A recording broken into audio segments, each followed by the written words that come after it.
तो आज का पहला क्वेश्चन ये रहा आपके सामने, ठीक है। इसमें आपको क्या करना है, एरर फाइंड करना है कि इसमें इस सेंटेंस में क्या एरर है। देखो, दिस इज द बुक, ये वो बुक है, whom I wanted to buy, ये वो बुक है जिसको मैं खरीदना चाहता था, जिसको मैं खरीदना चाहता था। आपको अगर आपने रिलेटिव प्रोनाउन पढ़ा हुआ है, ठीक है, तो रिलेटिव प्रोनाउन का एक छोटा सा कॉन्सेप्ट होता है, मैं आपको बता दूं, मैं साथ साथ में चीजों को एक्सप्लेन भी करता चलूंगा भाई, ठीक है। रिलेटिव प्रोनाउन में क्या होता है, जो हु होता है ना, ये हम लगाते हैं ह्यूमन बीइंग के लिए। किसके लिए लगाते हैं? ह्यूमन बीइंग के लिए, यानी कि इंसान के लिए, ठीक है। जो हम विच जो हम लगाते हैं, ये हम लगाते हैं किसके लिए? विच हम लगाते हैं एनिमल के लिए, ठीक है, या थिंग के लिए, एनिमल्स या थिंग्स के लिए, यानी कि जानवर और वस्तुओं के लिए। दैट जो हम लगाते हैं वो हम ह्यूमंस के लिए भी लगाते हैं, ठीक है, एनिमल्स के लिए भी लगा सकते हैं, और इसको हम थिंग्स के लिए भी लगा सकते हैं, ठीक है भाई। ये चीज बेसिक चीजें याद रखना।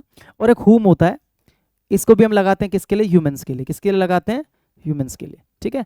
दोनों में फर्क क्या है हु और हुम में? फिर हु जो होता है ये सेंटेंस में सब्जेक्ट का काम करता है, ठीक है, और हुम जो है ये सेंटेंस में ऑब्जेक्ट का काम करता है।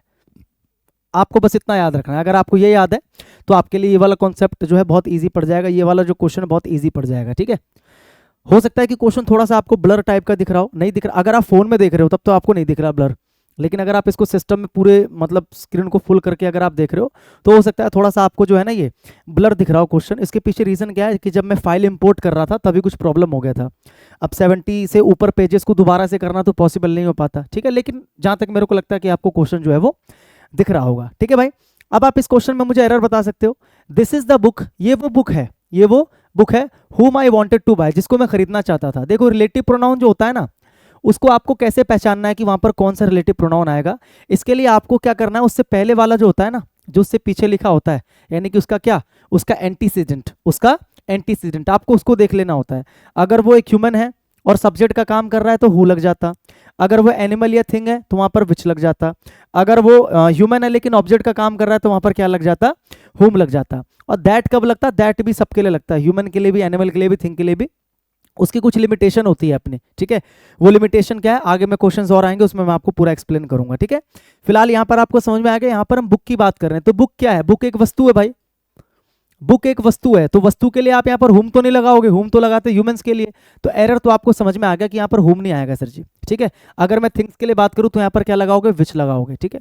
और अभी मैंने क्या बताया आपको कि थिंग्स के लिए दैट भी आता है तो यहाँ पर दैट भी आप लगा सकते हो, ठीक है, हुम नहीं आएगा। This is the book which I wanted to buy, या this is the book that I wanted to buy, that I wanted to buy. समझ में आया?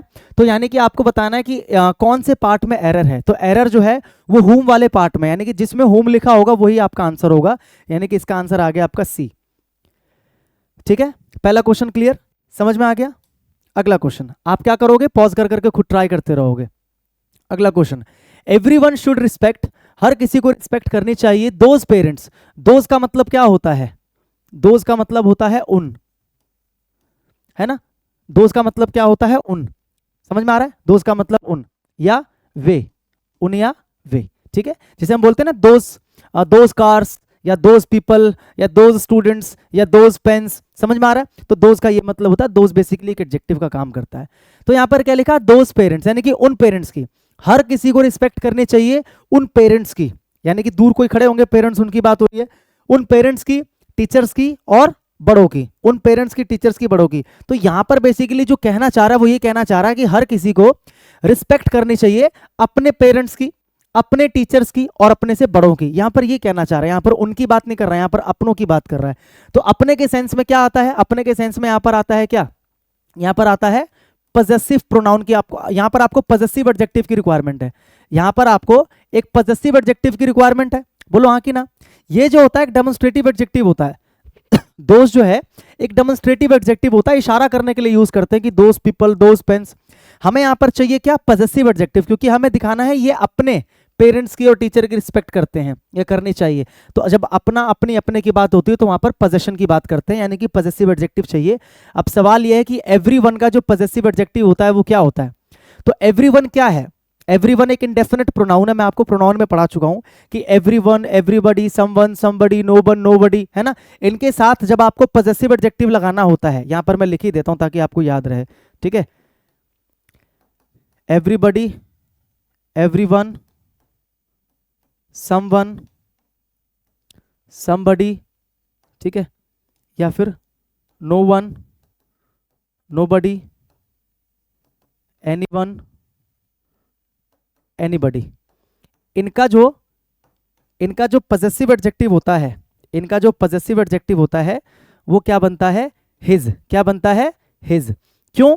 क्योंकि इनको हम क्या मानते हैं? सिंगुलर। ये जितने भी मैंने लिखे हैं ना, ये सब इंडेफिनिट प्रोनाउन है, इनको हम सिंगुलर मान के चलते हैं। तो अगर हम इनको सिंगुलर मान के चल रहे हैं और साथ में हमें इनका जेंडर भी नहीं पता, तो जब हमें किसी सब्जेक्ट का जेंडर नहीं पता होता या किसी भी ऑब्जेक्ट का जेंडर नहीं पता होता, तो पहली प्रायोरिटी हम किसको देते हैं? हम मैस्कुलाइन जेंडर को देते हैं। यानी कि हम इसको क्या मान लेंगे? मैस्कुलाइन। तो मैस्कुलाइन में क्या होता है? ही होता है, और ही का जो पजेसिव केस होता है वो क्या होता है? हिज होता है। तो यहाँ पर क्या आ जाएगा? हिज आ जाएगा, इसका इन सब का जो पजेसिव एडजेक्टिव है, ठीक है। और अगर आपको इनका क्या लगाना, अगर इनका आपको सब्जेक्टिव केस चाहिए, इनका आपको क्या चाहिए? सब्जेक्टिव केस, तो क्या बन जाएगा? ही। अगर आपको इनका ऑब्जेक्टिव केस चाहिए तो क्या बन जाएगा? हिम। क्या बन जाएगा? हिम। तो आपको यहां पर चाहिए पजेसिव एडजेक्टिव, तो इनका पजेसिव एडजेक्टिव क्या होता है? His.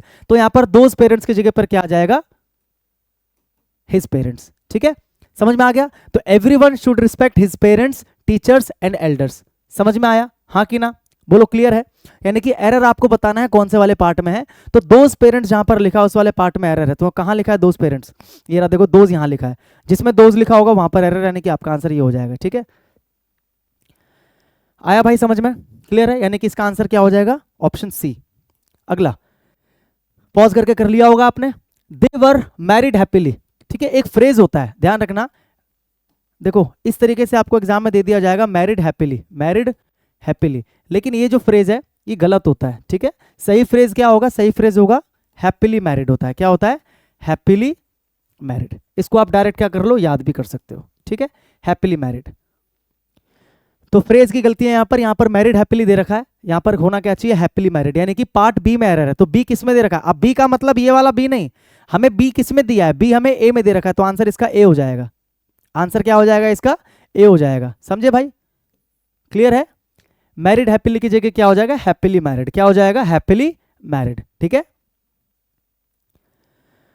The speakers emphasis is on the present day. Emphasis का मतलब क्या होता है? जोर।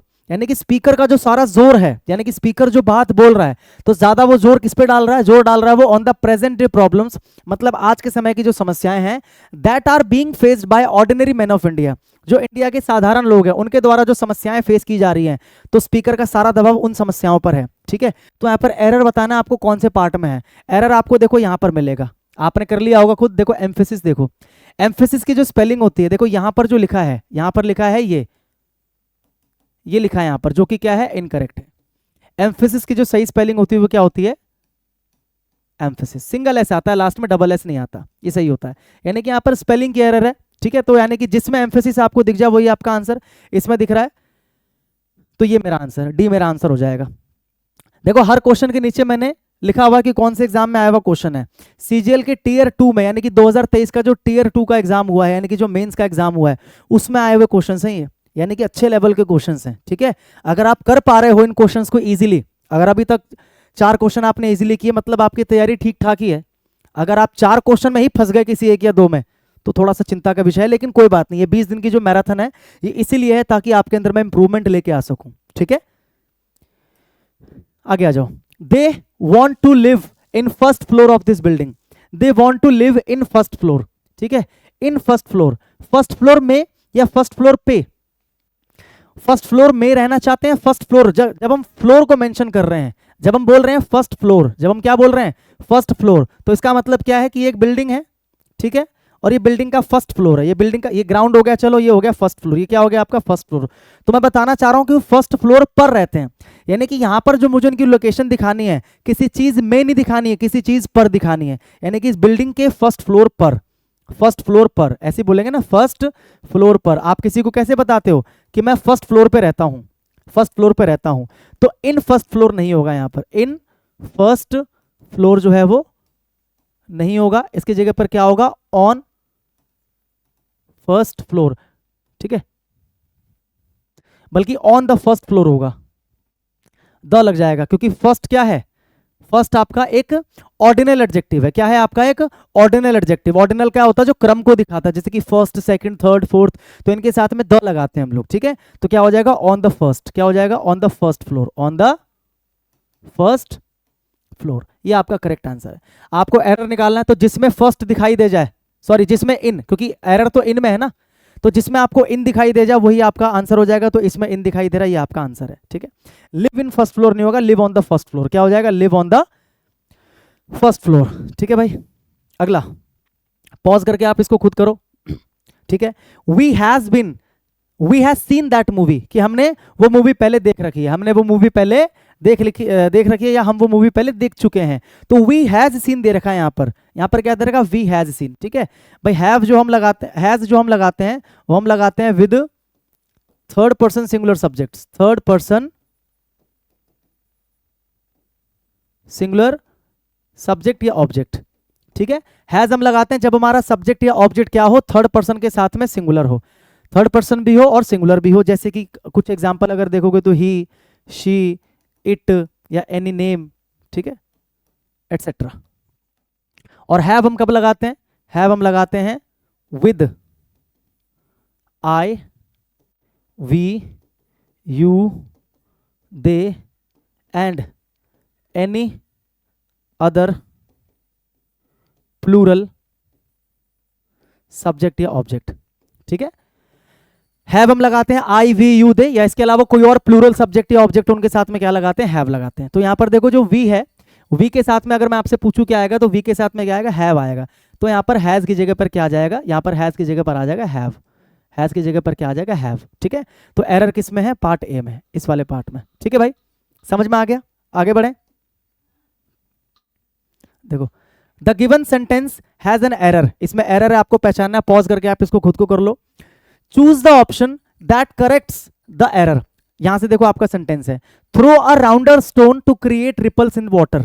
थ्रो अ राउंडर स्टोन, यानी कि एक राउंडर स्टोन थ्रो करो, यानी कि फेंको, to create ripples in the water. आपने देखा होगा बच्चे जो है ना, वो एक पत्थर लेते हैं और पत्थर लेके ऐसे नदी में फेंक के मारते हैं या किसी झील तालाब में फेंक के मारते हैं, तो वो पत्थर क्या है ना, ऐसे उछलता उछलता उछलता क्या करता है, वो पत्थर जो है काफी दूर तक वो ट्रेवल करता है, होता है ना। तो उसी की बात हो रही है। तो कोई किसी को बोल रहा है कि थ्रो अ राउंडर स्टोन, कि मतलब राउंडर का मतलब क्या हुआ, राउंड का मतलब क्या होता है, गोल। राउंड का मतलब क्या होता है, गोल, और राउंडर क्या हो गया, उसी का कंपैरेटिव हो गया। यहां पर यही चीज आपको ध्यान रखनी है। देखो मेरे भाई, एक चीज बता रहा हूं, ध्यान देना। एब्सोल्यूट एडजेक्टिव नाम से एक चीज होती है, आपने देखा होगा एब्सोल्यूट एडजेक्टिव्स। क्या होता है एब्सोल्यूट एडजेक्टिव, समझा देता हूं। देखो जैसे मैं बोलूं first, final, last, complete, entire, universal, perfect, unique, round, square, rectangular, triangular, exterior, interior, ठीक है, एटसेट्रा। जितने भी मैंने यहां पर एडजेक्टिव लिखे हैं, ये सारे के सारे होते हैं एब्सोल्यूट एडजेक्टिव। एब्सोल्यूट एडजेक्टिव क्या होता है, एब्सोल्यूट एडजेक्टिव का मतलब होता है ऐसे एडजेक्टिव जो अपने आप में परिपूर्ण हैं, अपने आप में पूर्ण है। अपने आप में पूर्ण होने का क्या मतलब होता है कि ना इनका कंपैरिजन हो सकता और ना आप इनको सुपरलेटिव की फॉर्म में यूज कर सकते। क्योंकि देखो अगर मैंने बोला गुड, तो गुड अपने आप में एब्सोल्यूट नहीं, क्योंकि मुझे पता है गुड से भी अच्छा कुछ होता है, बेटर। तो यानी कि गुड अपने आप में पूरा तो नहीं था, गुड से अच्छा भी कुछ होता है, यानी कि गुड से अच्छा क्या होता है, बेटर। और मुझे पता है कि बेटर से भी अच्छा कुछ होता है, क्या होता है, बेस्ट। क्या होता है, बेस्ट। यानी कि गुड अपने आप में एब्सोल्यूट नहीं है, एडजेक्टिव तो है लेकिन एब्सोल्यूट नहीं है। लेकिन अगर मैं किसी भी चीज को बोलता हूं फाइनल, क्या बोलता हूं, फाइनल, या ऐसी एक यहां पर एक और लिख लो, डेड। अगर मैं किसी चीज को बोलता हूं फाइनल, अगर मैंने बोल दिया कि भाई वो चीज फाइनल है, वो चीज क्या है, फाइनल है, तो फाइनल का मतलब क्या है, फाइनल। फाइनल का मतलब भी होता है कि उसके बाद कुछ नहीं है। तो आप इसको मोर फाइनल तो नहीं बोल सकते, मोस्ट फाइनल तो नहीं बोल सकते, फाइनल का मतलब ही फाइनल है। अब मैंने किसी व्यक्ति को बोल दिया डेड, मैंने क्या बोल दिया, डेड, कि ही इज डेड, तो डेड का मतलब खत्म है कहानी, यानी कि उसके बाद कुछ नहीं है ना, उससे पहले कुछ था, डेड का मतलब डेड है। कम डेड ज्यादा डेड क्या होता है, कुछ नहीं होता। ऐसे अगर मैं किसी चीज को बोल रहा हूं कि फर्स्ट है, तो फर्स्ट का मतलब फर्स्ट है, ज्यादा फर्स्ट और कम फर्स्ट क्या होता है, कुछ नहीं होता है। अगर मैं किसी चीज को कंप्लीट बोल दिया कि कंप्लीट है, तो कंप्लीट का मतलब कंप्लीट है, कम कंप्लीट ज्यादा कंप्लीट क्या होता है। अगर मैंने परफेक्ट बोल दिया तो मतलब परफेक्ट है। यानी कि जितने भी ऐसी, अगर मैंने किसी चीज को बोल दिया राउंड है, तो राउंड का मतलब राउंड में उसको कब बोल रहा हूं, जब वो ऐसा दिख रहा है तभी मैं उसको राउंड बोल रहा हूं। तो कम राउंड ज्यादा राउंड कुछ नहीं होता। अगर आप इसको बोलोगे कि सर ये कम राउंड है, तो कम राउंड नहीं बल्कि ओवल है, ओवल शेप है। क्या है ये, ओवल शेप है। तो कम राउंड ज्यादा राउंड नहीं होता, राउंड राउंड होता है, अपने आप में वो एब्सोल्यूट है। ऐसी ट्रायंगुलर ट्रायंगुलर होता है, रेक्टेंगुलर रेक्टेंगुलर होता है, स्क्वायर स्क्वायर होता है। तो जितने भी यहां पर एडजेक्टिव दिखाई दे रहे हैं ये सारे एब्सोल्यूट एडजेक्टिव है, ठीक है। इनका यहां पर आप लिख लो नोट में, ठीक है। नोट में क्या लिखोगे, नो कंपैरेटिव, कि ना तो इनका कंपैरेटिव यूज होता, नो सुपरलेटिव, ना इनका सुपरलेटिव यूज होता। समझ गए, इतनी सी बात अगर आप याद रख लोगे तो भैया आपकी मौज है। No comparative no superlative. तो यहां पर देखो राउंड का क्या कर रखा है, राउंडर, राउंड का क्या कर रखा है, राउंडर। तो आपको पता है कि इसका सही फॉर्म आपको देखना कि सही कौन सा होगा। तो थ्रो द राउंडेस्ट, सुपरलेटिव है, नहीं हो सकता, ठीक है। थ्रो अ मोर राउंड, कंपैरेटिव है, नहीं हो सकता, क्योंकि मोर का मतलब कंपैरेटिव हो गया, नहीं हो सकता। थ्रो अ मोर, देखो ये मोर भी है राउंडर भी है, यानी कि ये भी कंपैरेटिव है, नहीं हो सकता। थ्रो अ राउंड, देखो केवल राउंड है, यानी कि ना तो ये कंपैरेटिव है ना ये सुपरलेटिव है, ठीक है। ये अपना पॉजिटिव डिग्री में है, यानी कि ये इसका आंसर है। आपको बताना था कि सही कौन सा है। ये भी टीयर 2 के अंदर आया हुआ ही क्वेश्चन है। कितना मजेदार और कितना प्यारा कॉन्सेप्ट आपको लगा ये, हाँ कि ना। आगे बढ़ो, कर लो पहले आप खुद से।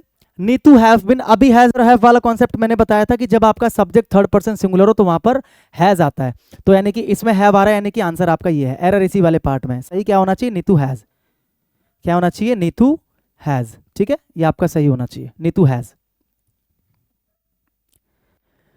कर लो इसको भी पॉज करके। Select the grammatically correct sentence. आपको चारों में से बताना है कि कौन सा ग्रामेटिकली करेक्ट है। ऐसे क्वेश्चंस भी एग्जाम में पूछने लगे हैं अब कि आपको 4 सेंटेंस दिए और चारों में से आपसे पूछा कि ग्रामेटिकली करेक्ट कौन सा है। यानी कि इनमें से जो 3 ऑप्शंस होंगे उसमें कोई ना कोई ग्रामेटिकल एरर होगा, एक जो होगा उसमें एरर नहीं होगा। तो आपको वही बताना है कि किसमें एरर नहीं है। पढ़ो एक एक करके। The participants of the competition are waiting for their turn. The participants यानी कि आपका जो सब्जेक्ट है, ठीक है, वो प्लूरल है। आपको सबसे पहली जो चीज देखनी होती है सब्जेक्ट वर्ब अग्रीमेंट देखनी होती है। यानी कि क्या जो मेरा वर्ब है क्या वो सब्जेक्ट के साथ अग्री कर रहा है। यानी कि अगर मेरा सब्जेक्ट प्लूरल है तो क्या मेरा वर्ब प्लूरल है, बिल्कुल है। अगर मेरा सब्जेक्ट प्लूरल है तो आगे आपको देखना है कि क्या मेरा प्रोनाउन, मेरा एडजेक्टिव प्लूरल है। तो देखो आपका जो एडजेक्टिव वो भी क्या है, प्लूरल है, वो भी क्या है, प्लूरल है। यानी कि इसमें अभी तक मुझे कोई एरर नहीं नजर आ रहा। सेकंड वाले को देखो, द पार्टिसिपेंट्स प्लूरल है, ऑफ द कॉम्पिटिशन हैज, देखो हैज यहां पर सिंगुलर हो गया, यानी कि ये गलत हो गया। अगर मेरा सब्जेक्ट मेरे भाई प्लूरल है तो मेरा वर्ब भी प्लूरल होना चाहिए, यानी कि ये क्या है, गलत है। अब पार्टिसिपेंट्स, अब देखो पार्टिसिपेंट्स क्या है, प्लूरल है और प्लूरल के साथ में अ लगा रखा है, तो अ के साथ तो प्लूरल नहीं आता, यानी कि ये भी क्या है, गलत है। The participants of the competition is, अभी मैंने बताया कि अगर आपका सब्जेक्ट प्लूरल है, अगर आपका सब्जेक्ट प्लूरल है तो आपका वर्ब भी प्लूरल होना चाहिए, यानी कि ये भी नहीं हो सकता। यानी कि आपका जो करेक्ट वर्जन है वो क्या है, ये है। ठीक है मेरे भाई, ऑल क्लियर, समझ में आ रहा है। एग्जाम में इस तरह के क्वेश्चंस आएंगे तो कर दोगे। 10वां क्वेश्चन, आफ्टर नोइंग ट्रूथ, ठीक है, फ्रेज याद रखो, कुछ तो डायरेक्ट फ्रेज के ऊपर क्वेश्चंस आते हैं। आफ्टर नोइंग, देखो आफ्टर नोइंग ट्रूथ यहां पर दे रखा है, आफ्टर नोइंग ट्रूथ यानी कि सच जानने के बाद। तो यहां पर किसी पर्टिकुलर एक सच की बात हो रही है, बोलो हाँ कि ना। यहां पर पर्टिकुलर किसी एक सच की बात हो रही है, दुनिया में बहुत सच है लेकिन यहां पर पर्टिकुलर किसी एक सच की बात हो रही है। तो जब पर्टिकुलर हम किसी एक चीज की बात करते हैं तो वहां पर क्या लगा देते हैं, आर्टिकल द। तो after knowing the truth, after knowing the truth, देखो ना क्या लिखा है, सच जानने के बाद the jury took the right decision, यानी कि ज्यूरी को जब सच पता चला तो ज्यूरी ने सही फैसला लिया। यानी कि यहां पर किसी एक पर्टिकुलर सच की बात हो रही है, दुनिया में बहुत सारे सच है लेकिन यहां पर एक पर्टिकुलर सच की बात हो रही है, तो यहां पर क्या आ जाएगा, एरर किस में है, एरर इस वाले पार्ट में है, आफ्टर नोइंग ट्रूथ क्या यहां लिखा हुआ है, यानी कि आपका आंसर है, इस वाले पार्ट में आपका एरर है, यानी कि सी में। ठीक है भाई, समझ में आया। 10 क्वेश्चंस आपने किए, 10 में से मुझे नहीं पता कि आपके कितने ठीक थे। आप अपने हिसाब से अंदाजा लगाओ कि अगर 10 में से आपके 10 ठीक थे तो आपका सिलेक्शन कोई नहीं रोक सकता, कोई भी नहीं रोक सकता। 10 में से अगर आपके 8 के लगभग भी ठीक थे तो भी आपका सिलेक्शन हो जाएगा। अगर आपके 8 से कम ठीक थे मतलब आपकी तैयारी अभी सही नहीं है, ठीक है, आपकी तैयारी अभी सही नहीं है, अभी आपको बहुत मेहनत करनी है, ठीक है। 10 क्वेश्चन हमने कॉमन एरर के किए। अब हम करने जा रहे हैं सेंटेंस इंप्रूवमेंट, ठीक है, यानी कि एक गलत सेंटेंस दिया होता है उसको आपको इंप्रूव करना होता है, ऐसे अंडरलाइन किया होता है सेंटेंस के किसी एक पार्ट पे, किसी एक सेगमेंट के नीचे, उसको आपको इंप्रूव करना होता है। इंप्रूव करने का मतलब कि या तो वो जो अंडरलाइंड पार्ट है या तो वो गलत होगा, उसको आपको सही करना है, या तो कई बार क्या होता है वो सही होता है, आपको उसकी जगह ना रिप्लेस करना होता है कि उसकी जगह मैं चारों ऑप्शन में से कौन सा रखूं कि बिल्कुल सेम मीनिंग दे। ये मतलब होता है सेंटेंस को इंप्रूव करने का। क्वेश्चन नंबर 11, पहले आपको ट्राई कर लो एक बार, आ जाओ। She had an ability to persuade others, मतलब उसके पास एक एबिलिटी थी, एक खासियत थी, टू परसुएड अदर्स, परसुएड का मतलब मनाना। अब एक बात बताओ, एक बार ऑप्शन को ढंग से देखो, क्या ऑप्शन में कहीं पर भी आपको ऐसा लिखा हुआ दिख रहा है नो इंप्रूवमेंट लिखा हुआ दिख रहा है? ऑप्शन कोई भी नहीं है, यानी कि आपको इसको इंप्रूव करना ही पड़ेगा, इसको इंप्रूव करना ही पड़ेगा। अब इंप्रूव करने के दो मतलब है, या तो ये गलत होगा उसको सही करना है इसमें से एक ऑप्शन लगा के, या तो ये सही है और इसकी जगह पर इनमें से एक ऐसा लगा दो जो उसकी सेम मीनिंग दे रहा हो आपको। तो परसुएड का मतलब क्या होता है? परसुएड का मतलब होता है किसी को मनाना। परसुएड का मतलब क्या होता है? मनाना या राजी करना, किसी को मनाना या किसी को राजी करना कुछ करने के लिए। बोलते हैं ना कि मतलब मैंने उसे परसुएड कर लिया, मतलब मैंने उसे मना लिया।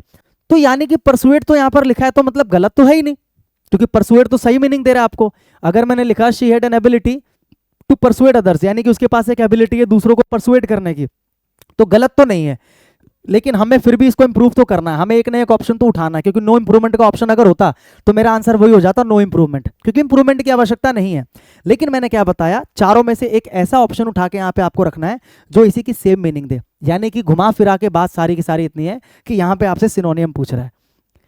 सेंटेंस इंप्रूवमेंट के क्वेश्चन में आपसे क्या पूछ रहा है? सिनोनियम पूछ रहा है, ठीक है। तो देखो हॉल्ट का मतलब क्या होता है, एक एक करके सबका मीनिंग देखो। हॉल्ट का मतलब क्या होता है? हॉल्ट का मतलब होता है टू स्टॉप, यानी कि रुकना। हॉल्ट का मतलब क्या होता है? टू स्टॉप, यानी कि रुकना। तो क्या ये इसका आंसर हो सकता है? नहीं हो सकता। सप्रेस, सप्रेस का मतलब क्या होता है? सप्रेस का मतलब होता है to stop something by using force, यानी कि अपने बल का या शक्ति का इस्तेमाल करके किसी चीज को रोक देना, किसी आंदोलन को, है ना, किसी मूवमेंट को, किसी भी चीज को रोक देना, उसको बोलते हैं सप्रेस, जिसको हम बोलते हैं दबा देना। जैसे बोलते हैं ना कि उसने मुद्दे को दबा दिया, उसने मुद्दे को दबा दिया, उसने आंदोलन को दबा दिया, अंग्रेजों ने उस आंदोलन को दबा दिया, उस आंदोलन को रोक दिया, तो उसको सप्रेस कहते हैं। तो क्या सप्रेस वाली मीनिंग दे रहा है आपको? नहीं दे रहा है। आउटरेज, आउटरेज का क्या मतलब होता है? आउटरेज का मतलब होता है ग्रेट एंगर, ग्रेट एंगर, यानी कि अत्यधिक क्रोध, अत्यधिक क्रोध। आउटरेज का मतलब अत्यधिक क्रोध। तो क्या क्रोध का मतलब है यहाँ पर परसुएट? नहीं, एक ही आंसर बचा, इंप्रेस। यानी कि अगर आप यहाँ पर परसुएट की जगह पर इंप्रेस भी लगा दोगे तो मीनिंग में कोई ज्यादा फर्क नहीं आएगा, क्योंकि दोनों का मतलब एक जैसा है। परसुएट का मतलब मनाना और इंप्रेस का मतलब किसी को प्रसन्न करना। अगर आप किसी को इंप्रेस कर रहे हो मतलब आपने उसको प्रसन्न कर लिया, आपने उसको मना लिया। यानी कि अगर आप इस परसुएट की जगह पर इंप्रेस कर दोगे तो मीनिंग में कोई ज्यादा फर्क नहीं पड़ेगा। इसी को बोलते हैं सेंटेंस इंप्रूवमेंट। क्या बोलते हैं? Sentence improvement. मेरी बात समझ में आ रही है? बोलो हाँ कि ना, क्लियर है? अभी तक अगर आपने क्लास देखी, अगर अभी तक आपको लगा कि हाँ ये 20 दिन 20 मैराथन वाक्य में अपना जो किया गया वादा है वो पूरा करती है, अगर आपको लग रहा है कि हाँ क्वालिटी कंटेंट है, अगर आपको लग रहा है कि हाँ क्लास समझ में आ रही है और जो सर पढ़ा रहे हैं, जैसे सर पढ़ा रहे हैं बिल्कुल वो चीज़ें एग्जाम में पूछी जाएंगी और हमें बिल्कुल फ़ायदा मिलेगा, अगर आपको ऐसा लग रहा है तो मेरी एक आप लोगों से रिक्वेस्ट है, अभी इस वीडियो को क्या करो, पॉज करो 1 मिनट के लिए, सुन लो पहले। पॉज करके इस वीडियो को अपने दोस्तों के साथ में शेयर कर दो जो सीजीएल की या एमटीएस की तैयारी कर रहे हैं, कम से कम 5-6 लोगों को शेयर कर दो, ठीक है। उसके बाद आप अभी के अभी इस वीडियो को भाई क्या कर दो, लाइक कर दो, और अभी के अभी अपना एक प्यारा सा कमेंट आप छोड़ दो, या कमेंट आप लास्ट में भी छोड़ सकते हो, पूरा एक्सपीरियंस आप क्लास का पहले ले लो। मैं ऐसा क्यों बोल रहा हूँ?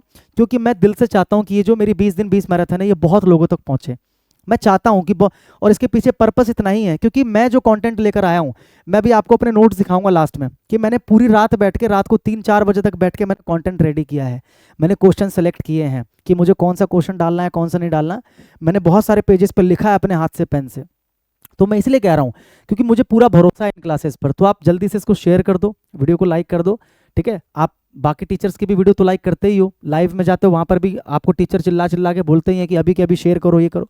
तो अगर आपको लग रहा है कि अच्छा कंटेंट है तो आप कर देना, अगर आपको लग रहा है कि नहीं है तो आप भी वीडियो छोड़ के चले जाओ और शेयर लाइक मत करो, ठीक है भाई। चलो क्वेश्चन नंबर 12 पे आ जाए, आ जाओ, कर लो पहले आप खुद।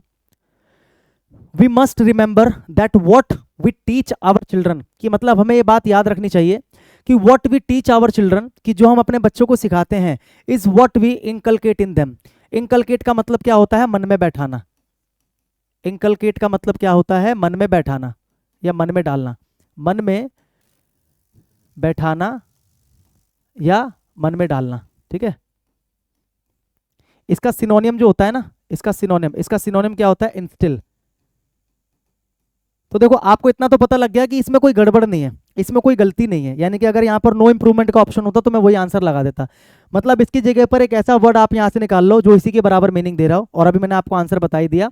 इंकलकेट का सिनोनिम क्या होता है? इंस्टिल, ठीक है। क्योंकि देखो एक एक करके मैं सबका मीनिंग आपको बताऊं। एंडेंजर नहीं होगा इसका आंसर, इंस्पायर नहीं होगा और इंपोर्ट नहीं होगा। एंडेंजर का मतलब क्या होता है? आपको सारे वर्ड याद रखने हैं, ठीक है। एंडेंजर का मतलब होता है खतरे में डालना, खतरे में डालना, जिसको हम बोलते हैं इंग्लिश में क्या बोलेंगे? Put in danger, put in danger, put someone in danger, ठीक है। उसके बाद रखा इंस्पायर। इंस्पायर का मतलब तो आपको पता ही है, प्रेरित करना। इंस्पायर का मतलब क्या होता है? प्रेरित करना, ठीक है। सिनोनिम क्या हो सकता है? एनकरेज हो सकता है, हाँ कि ना। और अगला दे रखा है इंपोर्ट। इंपोर्ट का मतलब क्या होता है? आयात करना, यानी कि बाहर से कुछ मंगाना। बाहर के देश से जब आप कुछ मंगाते हो उसको बोलते हैं आयात करना, और अगर कुछ बेचते हो, कुछ भेजते हो बाहर, तो उसको बोलते हैं एक्सपोर्ट करना, ठीक है। इंपोर्ट का मतलब क्या हो गया? आयात करना। तो एक ही है जो इसकी मीनिंग दे रहा है, और वो क्या है? इंस्टिल। तो इंस्टिल इसका आंसर हो जाएगा, ठीक है भाई। कर लो इसको जल्दी से पॉज करके। The fact that God created man, की फैक्ट ये है, वास्तविकता ये है कि दैट गॉड क्रिएटेड मैन, कि भगवान ने इंसान को बनाया इन हिज पर्सनल व्यू, अपने पर्सनल व्यू में। भगवान ने इंसान को बनाया अपने पर्सनल व्यू में, ठीक है। By giving him an intellectual spirit, मतलब भगवान ने इंसान को क्या दिया? इंटेलेक्चुअल स्पिरिट दिया, यानी कि समझदारी दी इंसान को। एलिवेट्स हिम, जो उसको ऊपर उठाता है, above the beasts of the field, यानी कि जो जानवर हैं, जानवरों की बात हो रही है। मतलब भगवान ने इंसान को बनाया अपने पर्सनल व्यू में, इंसान को इंटेलेक्चुअल दिया, इंसान को बुद्धि दी, ताकि वो जानवरों से अलग हो सके, ताकि वो जानवरों से ऊपर हो सके बुद्धिमत्ता के मामले में, ठीक है। तो यहाँ पर आपको बताना है कि एरर क्या है, ठीक है। यहाँ पर दे रखा पर्सनल व्यू, यानी कि भगवान ने अपने पर्सनल व्यू में बनाया, अपने पर्सनल व्यू में। पर्सनल व्यू का क्या मतलब है? कि मतलब खुद को जो ठीक लगे। तो भगवान ने खुद को जो ठीक लगे वैसा बनाया, या फिर कह सकते हो, देखो एक चीज याद रखना, एक ना बाइबल का एक वो है, ये एक बाइबल का फ्रेज है एक्चुअल में, ये बाइबल का एक फ्रेज है। बाइबल का फ्रेज उठा के आपको यहाँ पर दिया गया एरर की फॉर्म में। हालांकि ये क्वेश्चन नहीं डालना चाहिए था, क्योंकि हर किसी ने बाइबल तो पढ़ी नहीं होती है भाई, है ना। तो बाइबल का फ्रेज यहाँ पर उठा के डाला हुआ है। तो बाइबल के फ्रेज के अनुसार इसका जो आंसर होगा कि भगवान ने सबको बनाया in his own image, in his own image, यानी कि अपने खुद की इमेज के अनुसार। यानी कि जो भगवान की खुद की एक इमेज है, भगवान की खुद की एक जो वो है, क्या बोलते हैं, उसको क्या बोलते हैं, कैपेसिटी है, या भगवान की खुद की एक समझ है, उस समझ के हिसाब से या उस इमेज के हिसाब से भगवान ने क्या किया? इंसान को क्रिएट किया, ठीक है। तो थोड़ा सा घुमाने वाला क्वेश्चन था ये, मुझे नहीं लगता कि मतलब बहुत सारे बच्चों का ही ठीक हुआ होगा एग्जाम में उस समय जब ये मेंस का एग्जाम हुआ होगा। तो उसका जो सही आंसर है वो क्या है? In his own image. The fact that God created man in his own image, भगवान ने अपने खुद की इमेज के अकॉर्डिंग जो है इंसान को बनाया, इंसान को बनाया। समझ में आ रहा है भाई? ओन इमेज का मतलब क्या हुआ? मतलब खुद के जैसा। ओन इमेज का यहाँ पर क्या मतलब हुआ? खुद के जैसा, खुद के जैसा, ठीक है। ये बाइबल का फ्रेज है, बाइबल का एक फ्रेज है, तो इसमें ज्यादा लोड लेने की आवश्यकता नहीं है। आगे बढ़ो, ये कर सकते हो। द फ्रॉग अडॉप्ट्स इटसेल्फ, ठीक है भाई। देखो अडॉप्ट का मतलब क्या होता है? अडॉप्ट का मतलब होता है अपनाना या गोद लेना, अपनाना या गोद लेना, ठीक है। जैसे मुझे कोई नया पैतरा अपनाना पड़ेगा, या मुझे कुछ नई चीज अपनानी पड़ेगी, है ना। समझ में आ रहा है? तो मुझे एक नया जो व्यू है वो अडॉप्ट करना पड़ेगा, या मुझे एक नया जो प्लान है वो अडॉप्ट करना पड़ेगा, या मुझे एक नई स्ट्रेटजी अडॉप्ट करनी पड़ेगी, मतलब अपनानी पड़ेगी। और गोद लेना मतलब किसी बच्चे को गोद लेते हैं, तो जैसे उन्होंने एक बच्चे को गोद लिया तो they adopted a boy, they adopted a girl, ठीक है। और एक होता है एडेप्ट, एडेप्ट एडेप्ट का मतलब क्या होता है? कुशल, यानी कि स्किलफुल, जिसके पास स्किल है, स्किलफुल यानी कि कुशल, ठीक है, जो किसी काम को करने में कुशल है। और एक होता है अडेप्ट। अडेप्ट का मतलब क्या होता है? ढाल लेना। अडेप्ट का मतलब क्या होता है? ढाल लेना। मतलब जैसा माहौल है, जैसा एटमॉस्फेयर है, उसके हिसाब से अपने आप को ढाल लेना, उसके हिसाब से अपने आप को ढाल लेना, ठीक है, या परिवर्तन कर देना। परिवर्तन कर देना कैसे?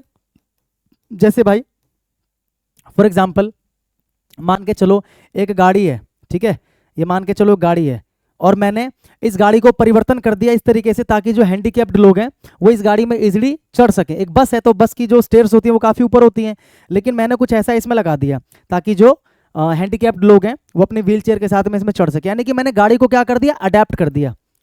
आई adapted the bus, I adapted the bus for handicapped people. मतलब मैंने बस को क्या कर दिया? परिवर्तित कर दिया हैंडीकैप्ड लोगों के लिए। तो परिवर्तित करने के सेंस में भी अडेप्ट लगाते हैं। और जैसे कई बार बोलते हैं ना कि भाई अपने आप को वहाँ के हिसाब से ढाल लेना, आप मुंबई जा रहे हो तो मुंबई के हिसाब से अपने आप को ढाल लेना, तो क्या बोलूंगा? I will have to adept myself, मतलब मुझे अपने आप को ढालना पड़ेगा, ठीक है। तो यहाँ पर क्या लिखा है? जो फ्रॉग है यानी कि जो मेंढक है, अडॉप्ट इटसेल्फ, अपने आप को गोद लेता है, क्योंकि अडॉप्ट का मतलब तो गोद लेना होता है, अपने आप को गोद लेता है नहीं, तो यानी कि इसमें एरर तो है, मुझे इतना पता लग गया। To live both in water and on land, यानी कि जो मेंढक है ना वो अपने आप को ढाल लेता है ताकि वो पानी में भी रह सके और वो जमीन पर भी रह सके। तो यहाँ पर आपको पता है ढाल लेने की बात हो रही है, ना गोद लेने की बात हो रही है, ना कुशल की बात हो रही है, बल्कि मेंढक अपने आप को ढाल लेता है। पानी में रहता है तो पानी के हिसाब से ढाल लेता है, जमीन पर रहता है तो जमीन के हिसाब से ढाल लेता है। तो यहाँ पर क्या आना चाहिए? अडेप्ट आना चाहिए। अडॉप्ट की जगह पर क्या आना चाहिए? अडेप्ट। यहाँ पर क्या आना चाहिए? अडेप्ट, अडेप्ट, ये सही आंसर है। तो क्या हो जाएगा? अडेप्ट होगा नहीं, क्योंकि अडेप्ट का मतलब क्या होता है? कुशल। फ्रॉग ऑल्टर, ऑल्टर का मतलब होता है बदलना, बदलना भी नहीं होगा। और सब्स्टिट्यूशन तो होगा यानी कि चेंज तो होगा, मतलब ये भी आंसर नहीं है। तो आंख बंद करके ये आंसर हो जाएगा। देखो यहाँ पर क्या लिखा है? अडेप्ट्स। क्या लिखा है? अडेप्ट्स, ADAPTS, ADAPTS, अडेप्ट्स, ठीक है। इट इज रिपोर्टेड, पॉज करके कर लिया होगा ना आपने। It is reported that she has win, ठीक है, हैज, हैव, हैड, इनके बाद वर्ब की थर्ड फॉर्म लगाते हैं, ठीक है, याद रखना। हैज, हैव और हैड के बाद वर्ब की थर्ड फॉर्म लगाते हैं। यहां पर दे रखा शी हैज विन, विन नहीं होगा, यहां पर क्या होगा? वॉन। विन की जगह पर क्या होगा? वॉन, ठीक है, क्योंकि विन क्या है? फर्स्ट फॉर्म है, हमें क्या चाहिए? Third form. तो विन, वॉन, वॉन, तो शी हैज वॉन। तो आंसर क्या हो जाएगा? She will von. विल के साथ तो वर्ब की फर्स्ट फॉर्म आता है, विल के साथ वर्ब की फर्स्ट फॉर्म, क्योंकि विल एक मॉडल है, यहाँ पर विल के साथ वर्ब की थर्ड फॉर्म दे रखा है, तो ये आंसर नहीं हो सकता। शी हैड विन, हैड के साथ वर्ब की थर्ड फॉर्म आता है, तो ये भी आंसर नहीं हो सकता, ठीक है। सब्स्टिट्यूशन तो होगा, तो आंसर क्या आ जाएगा? She has von. देखो हैज भी है और वर्ब की थर्ड फॉर्म भी है, शी हैज वॉन, क्या हो जाएगा? She has won. अगला, Natwar was a fraudster. Fraudster का मतलब आपको पता है, ये धोखेबाज जो फ्रॉड होता है। Who always try to fooling others, ठीक है मेरे भाई, ध्यान रखना। टू के बाद, टू के बाद हम क्या यूज करते हैं? वर्ब की फर्स्ट फॉर्म यूज करते हैं, जिसको हम बोलते हैं इन्फिनेटिव। क्या बोलते हैं? इन्फिनेटिव, ठीक है। टू के बाद हम लोग वर्ब की फर्स्ट फॉर्म यूज करते हैं, जिसको हम बोलते हैं इन्फिनेटिव। क्या बोलते हैं? इन्फिनेटिव। कुछ फ्रेजेस बता रहा हूं, जैसे कि लुक फॉरवर्ड टू, ठीक है, averse to, look forward to, averse to, और इसके अलावा क्या हो जाएगा भाई आपका? अवर्स टू के अलावा आपका हो जाएगा एक आपका लुक फॉरवर्ड टू हो गया, अवर्स टू हो गया, और इसके अलावा आपका और भी हो जाएगा, जैसे कि गिवन टू, टेकन टू, हाँ given to, taken to, given to, taken to, used to, ठीक है, एटसेट्रा। इनके साथ में क्या होता है? इनके साथ में वर्ब की फर्स्ट फॉर्म और क्या लगाते हैं? आईएनजी। ये इंपॉर्टेंट चीज है, इसको आपको याद रखना है, ठीक है। समझ में आ रहा है क्या बोला मैंने? Look forward to, averse to, given to, taken to, used to, ये सारे के सारे ना फ्रेज हैं, सारे के सारे क्या है? फ्रेज है, जिनके लास्ट में क्या आ रहा है? टू आ रहा है, जिनके लास्ट में क्या आ रहा है? टू आ रहा है। तो जनरली क्या बताया मैंने? जनरली मैंने आपको क्या बताया कि टू के बाद जो हम लगाते हैं वो हम क्या लगाते हैं? वर्ब की फर्स्ट फॉर्म।